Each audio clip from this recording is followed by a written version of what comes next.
اعوذ باللہ من الشیطان الرجیم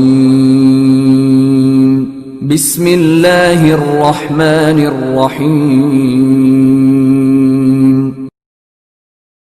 وبشر الذين آمنوا وعملوا الصالحات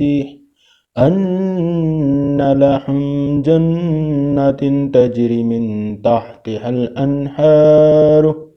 كلما رزقوا منها من ثمرات رزقا قالوا هذا الذي رزقنا من قبل وأوتوا به متشابها ولهم فيها أزواج مطهرات وهم فيها خالدون۔ اور جو لوگ ایمان لائے اور نیک عمل کرتے رہے ان کو خوشخبری سنا دو کہ ان کے لیے نعمت کے باغ ہیں جن کے نیچے نہریں بہہ رہی ہیں۔ جب انہیں ان میں سے کسی قسم کا میوہ کھانے کو دیا جائے گا تو کہیں گے یہ تو وہی ہے جو ہم کو پہلے دیا گیا تھا، اور ان کو ایک دوسرے کے ہم شکل میوے دیے جائیں گے، اور وہاں ان کے لیے پاک بیویاں ہوں گی اور وہ بہشتوں میں ہمیشہ رہیں گے۔ ان اللہ لا یستحی ان یضرب مثلا ما بعوضة فما فوقها فأما الذين آمنوا فيعلمون أنه الحق من ربهم وأما الذين كفروا فيقولون ماذا أراد الله بهذا مثلا يضل به كثيرا ويهدي به كثيرا وما يضل به إلا فاسقين۔ اللہ اس بات سے اور نہیں کرتا کہ مچھر یا اس سے بڑھ کر کسی چیز مثلا مکھی مکڑی وغیرہ کی مثال بیان فرمائے۔ اب جو مومن ہیں وہ یقین کرتے ہیں کہ وہ ان کے پروردگار کی طرف سے سچ ہے، جو کافر ہیں وہ کہتے ہیں کہ اس مثال سے اللہ کی مراد ہی کیا ہے۔ اس سے اللہ بہتوں کو گمراہ کرتا ہے اور بہتوں کو ہدایت بخشتا ہے، اور گمراہ بھی کرتا ہے تو نافرمانوں ہی کو۔ الذین ینقضون عہد اللہ من بعد میثاقہ ویقطعون ما امر اللہ بہ ان یوصل وَيُفْسِدُونَ فِي الْأَرْضِ أُولَئِكَ هُمُ الْخَاسِرُونَ۔ وہ جو اللہ سے کیے ہوئے عہد کو پختہ کرنے کے بعد بھی توڑ دیتے ہیں، اور جن رشتوں کو اللہ نے جوڑنے کا حکم دیا ہے انہیں کاٹ ڈالتے ہیں اور زمین میں فساد مچاتے ہیں، ایسے ہی لوگ بڑا نقصان اٹھانے والے ہیں۔ تفسیر۔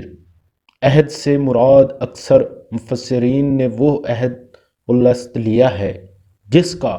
ذکر سورۃ اعراف میں ہے، یعنی اللہ تعالیٰ نے انسانوں کو پیدا کرنے سے بہت پہلے آنے والی تمام روحوں کو جمع کر کے ان سے پوچھا تھا کہ کیا میں تمہارا پروردگار نہیں ہوں؟ سب نے اللہ تعالیٰ کے پروردگار ہونے کا اقرار کر کے یہ عہد کیا تھا کہ وہ اللہ تعالیٰ کی اطاعت کریں گے۔ پھر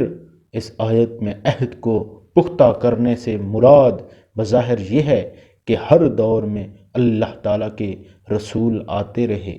جو اس عہد کو یاد دلا کر اللہ تعالیٰ کے خالق و مالک ہونے پر دلائل قائم کرتے رہے۔ اس عہد کی ایک اور تشریح بھی ممکن ہے، اور وہ یہ کہ اس سے ہے جو ہر مراد وہ عمل اور خاموش عہد انسان پیدا ہوتے ہیں اپنے خالق و مالک سے کرتا ہے، جو ایسی ہی ہے جیسے ہر شخص جو کسی ملک میں پیدا ہوتا ہے اور اس ملک کا شہری ہونے کے ناطے یہ خاموش عہد کرتا ہے کہ وہ اس ملک کے قوانین کا پابند ہوگا، خواہ زبان سے اس نے کچھ نہ کہا ہو، لیکن اس کا کسی ملک میں پیدا ہونا ہی اس عہد کے قائم مقام ہے۔ اس طرح کائنات میں جو شخص بھی پیدا ہوتا ہے وہ خود بخود اس عہد کا پابند ہو جاتا ہے کہ وہ اپنے پیدا کرنے والے کی ہدایت کے مطابق زندگی گزارے گا۔ اس عہد کے لیے زبان سے کچھ کہنے کی ضرورت نہیں ہے، غالباً اسی وجہ سے اگلی آیت کچھ کہنے کی ضرورت نہیں ہے، غالباً اسی وجہ سے اگلی آیت میں بارے تعالیٰ نے فوراً یہ ارشاد فرمایا کہ تم اللہ تعالیٰ کے ساتھ کفر کے طرز عمل آخر کیسے اختیار کر لیتے ہو، حالانکہ تم بے جان تھے، اس نے تمہیں زندگی بخشی۔ یعنی اگر ذرا غور کرو تو تنہا یہ بات کہ کسی نے تمہیں پیدا کیا ہے تمہاری طرف سے یہ عہد و پیمان ہے کہ تمہارے لیے ان کی نعمتوں کا اعتراف اور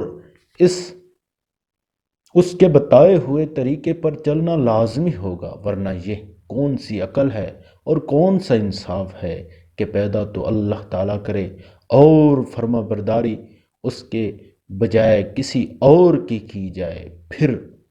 اس خاموش عہد کو مزید پختہ کرنے سے مراد یہ ہے کہ اللہ تعالیٰ اپنے پیغمبروں کے ذریعے متواتر تمہیں اس عہد کی یاد دہانی کراتا رہا ہے،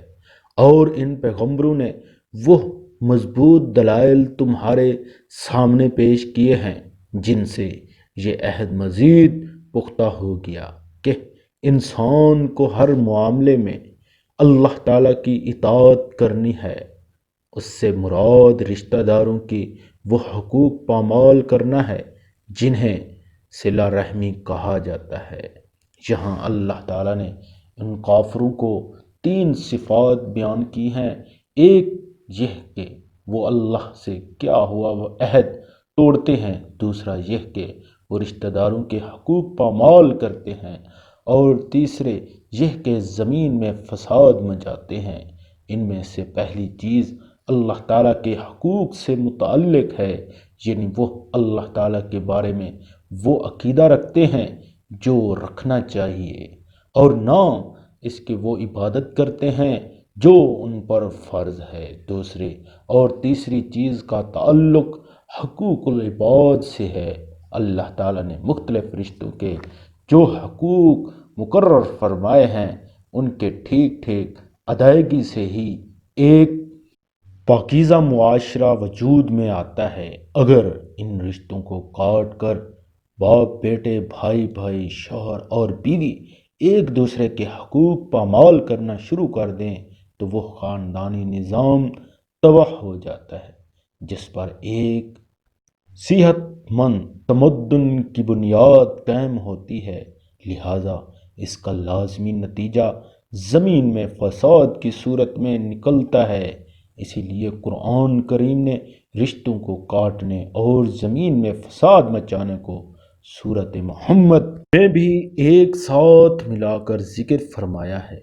آیت فہم اسیتم ان تولیتم ان تفسدوا فی الارض وتقطعوا ارحامکم کیف تکفرون باللہ وکنتم امواتا فأحیاکم ثم یؤمتوکم ثم یحییکم ثم الیہ ترجعون۔ تم اللہ کے ساتھ کفر کی طرز عمل آخر کیسے اختیار کر لیتے ہو، حالانکہ تم بے جان تھے، اس نے تمہیں زندگی بخشی، پھر وہی تمہیں موت دے گا، پھر وہی تم کو دوبارہ زندہ کرے گا اور پھر تم اس کے پاس لوٹ کر جاؤ گے۔ وَالَّذِي خَلَقَ لَكُم مَّا فِي الْأَرْضِ جَمِيعًا ثُمَّ اسْتَوَىٰ إِلَى السَّمَاءِ فَسَوَّاهُنَّ سَبْعَ سَمَاوَاتٍ وَهُوَ بِكُلِّ شَيْءٍ عَلِيمٌ۔ وہی ہے جس نے زمین میں جو کچھ ہی ہے تمہارے لیے پیدا کیا، پھر وہ آسمان کی طرف متوجہ ہوا، چنانچہ اس کو 7 آسمانوں کی شکل میں ٹھیک ٹھیک بنا دیا، اور وہ ہر چیز کا پورا علم رکھنے والا ہے۔ تفسیر: انسان کو توجہ دلائی جا رہی ہے کہ وہ کائنات کی جتنی چیزوں سے فائدہ اٹھاتا ہے سب اللہ تعالیٰ کی عطا کردہ یا فرمائی ہوئی ہیں۔ ان میں سے ہر چیز اس کی توحید کی گواہی دے رہی ہے، اس کے باوجود اس کے ساتھ کفر کا رویہ اختیار کرنا کتنی بڑی ناشکری ہے۔ اس آیت سے فقہاء نے یہ اصول بھی مستنبط کیا ہے کہ دنیا کی ہر چیز